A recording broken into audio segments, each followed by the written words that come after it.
a week ago, a Wednesday, I announced for President of the United States in Western Pennsylvania.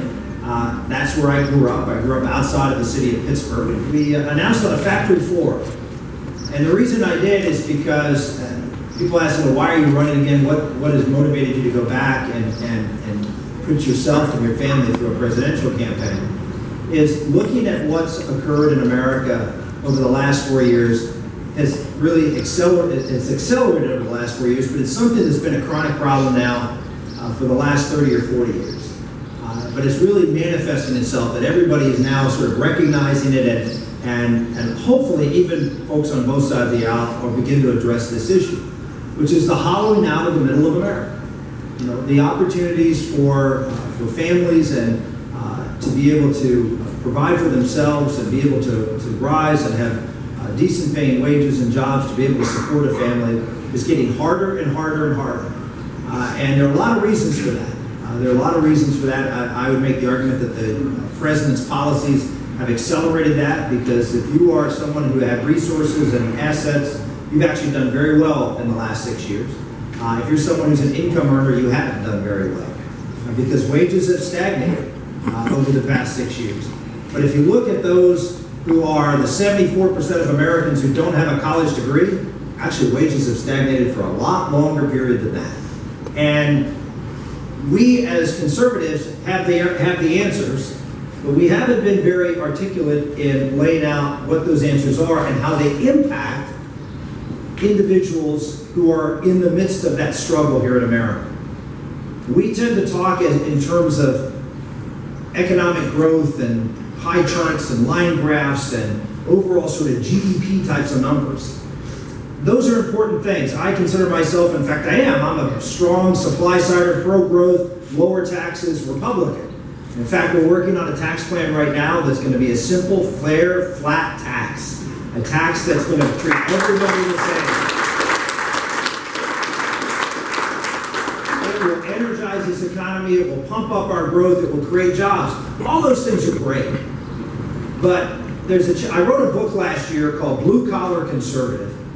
And in one of the chapters of this book, and I wrote it based on the experience I had in 2012, running for president, and talking about how we have to revitalize certain sectors of our economy to help those 74% of Americans who don't have a college degree to earn a good wage, to be able to rise from the factory floor, if you will, to the foreman, to the manager, and to running the company. That's sort of the ladder of success that many people have taken in America. And what I said in this book, I quote something Republicans quote all the time, which is this phrase, "A rising tide lifts all boats." By the way, that was said by John Kennedy, who's not necessarily a conservative Republican. But Republicans use that phrase all the time, and it's true, a rising tide lifts all boats, except if your boat has a hole in it. And in America today, we have millions and millions and millions of people who have holes in their boats relative to the economy that's the tide that's rising. That tide that's rising doesn't reward folks who don't have particular skills and doesn't reward folks who may have a criminal record or have drug and alcohol problems or all sorts of other holes that occur that we see more of a prevalence in America today. And so what I talk about is that we have to have a vision for connecting to people who see Republicans and conservatives as, yeah, they care about their own wealth and they care about wealth, but they don't care about me. In the last election, 2012, Mitt Romney against Barack Obama, there was a question asked during the exit polls to voters, what's the most important issue in this campaign? 23% of Americans said the most important issue was, does he care about people like me? And by the way, those are mostly lower and middle income individuals. And our candidate among those 23, almost a quarter of the electorate, that was the most important issue, and our candidate got 19% of those votes. And it wasn't just about Mitt Romney, I can guarantee you that. It was about our message that doesn't focus in on how we're going to help people rise in this country. And so why I went to that factory floor is I talked about how there's sectors of this economy that avail itself for those who are being left behind to actually participate in this economy and rise in it. And I can tell you from my experience growing up in small town factory America, that's where we were in Milltown, manufacturing was the key. Making for 100 years, people were able to live the American dream because we made things here in America.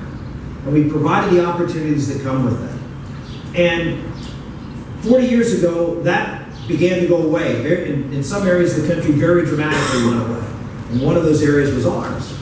And what's happened since is a general understanding of, well, you know, those jobs aren't coming back. The opportunity for manufacturing is gone. You know, we'll have some very specialized manufacturing here, but the overall ability to be able to do things and make things is gone. And that, ladies and gentlemen, was probably true for a long period of time.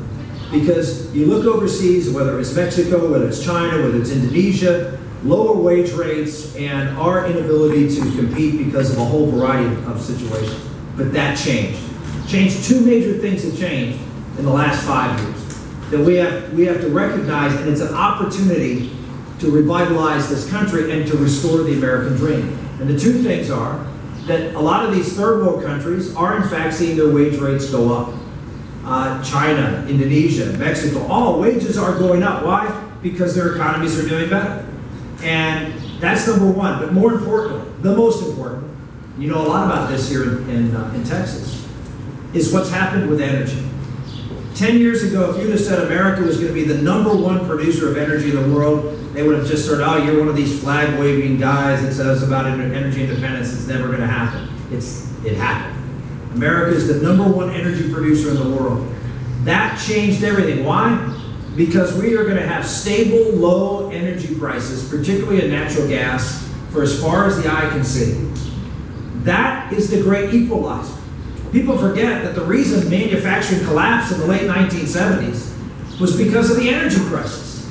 It exposed a whole host of other problems in manufacturing, the labor and management and government interference, but what triggered it was high energy prices.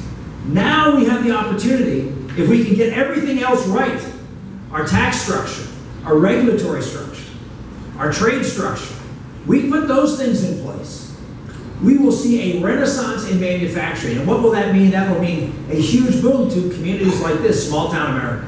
Because big factories and manufacturing facilities aren't going to go into the inner city. They're going to go into small towns all over, not just Texas, but all over this country. If you look at the demographics, it's what's happened. You know, people who grew up in small town America, now Texas is an exception to this. But people who grew up in small town America don't live in small town America anymore. Their kids don't, more importantly, because they had to move to the cities. Why? Because there weren't any good paying jobs there. Right? There wasn't any chance to be able to provide for you and your family in those small towns.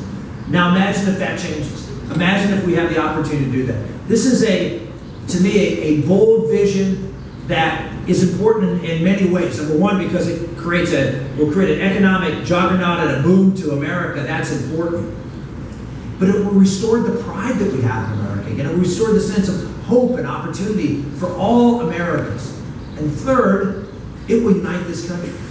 This is an opportunity to be able to bring together folks who may not agree on a lot of other issues, but except for maybe the far left of the Democratic Party, a lot of Democrats want to see these kind of jobs come back to America. So you want to talk about going to Washington, D.C. and not just standing up there and pounding your fist and saying my way or the highway, or I'm going to be the toughest guy in town, or all this. I mean, there's a lot of that going on both sides of the aisle in Washington, D.C. But what we need is someone with a vision that's going to get America going again, that's a conservative vision that talks about growth and opportunity that can bring this country together. And that's why I announced on that factory floor. That's why I've made this the centerpiece of what we're running on this year. And I am excited about the opportunity of being the party that can go out, not just here in Texas, but in what I would call the revival belt, which used to be called the Rust Belt. But it'll be a different belt. It'll be, Pennsylvania. We haven't won Pennsylvania since 1988 in the presidential race. We won Ohio a couple of times since 1988. We have not won Michigan. We haven't won Wisconsin. All these states that used to be the industrial heartland of America and can be again, if you present this positive vision, now changes the entire electoral map. So if you want to win, you want to beat Hillary Clinton and the old policies, that have gotten us into this mess, then we have to come up with a vision that just doesn't look like the Republican Party is the party of Wall Street. The Republican Party is the party of big business. Because the reality is we're not. You look at how Republicans win elections in most states around the country. They win because they get a lot of working people in America. 90% of Americans don't own and run their own business. And we don't have a clear, convincing message to those workers that we're on their side. We do. We change the entire electoral map, and we do something even more important. We create a big win for America.